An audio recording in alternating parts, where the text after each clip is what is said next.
Hey young guys, welcome back to another video. So if you didn't see the previous one, there'll be a link in your top right hand corner. Go check that one out. Pretty much got the body all masked up and prepped up, ready for primer. This morning I just buttoned up a few little things that I wanted to tidy up and pretty much prep soled the whole body.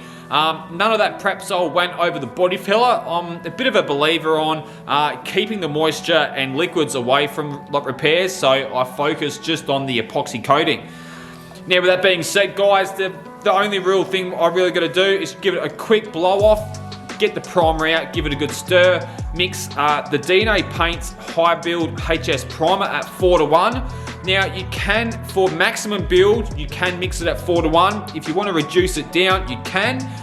You can reduce the primer up to 4:1:1. Now keep in mind, 4:1:1 is basically mixed for a surface of primer. Now, a surface of primer doesn't have much build on it. It's basically a wet on wet paint, so you can seal down whatever rub throughs you've got and continue the painting process without having to sand the primer, etc. So, because I'll be sanding this primer down and I want a fair amount of build, and I want it easily sprayable out of my 1.7 mil fluid tips like primer gun, I will be reducing it by about 5 to 10%. Just sprays a little bit easier, flows out a little bit better, and yeah, that's pretty much it. So with that being said guys, let's jump straight into it. We'll mix up the primer. I won't get into too much in this video with the mixing. If you're unsure of the mixing ratios for the DNA Paints primer, I'll put a link for the primer and the technical data sheet in the description. Go check them out. It's an excellent primer. I've used it on heaps of cars over the years. No dramas, heaps of build, flows out nice, minimal orange peel. It's really good stuff. With that being said, let's get into it right now.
Well guys, there you go, XB Coupe's all in primer. So this is the first stage of the primer anyway. So I'm going to let it sit for about 3 weeks, how it is, and then I'll block it all down, re-prime it. I'll probably only need to put a few coats on it, just to seal it all back down. It will sit for another 3 weeks, and then yeah, we'll block it all down again, be down all the scratches, and take it to the booth and paint it. So that's right, I won't be painting it in my booth. I will be painting it in a booth.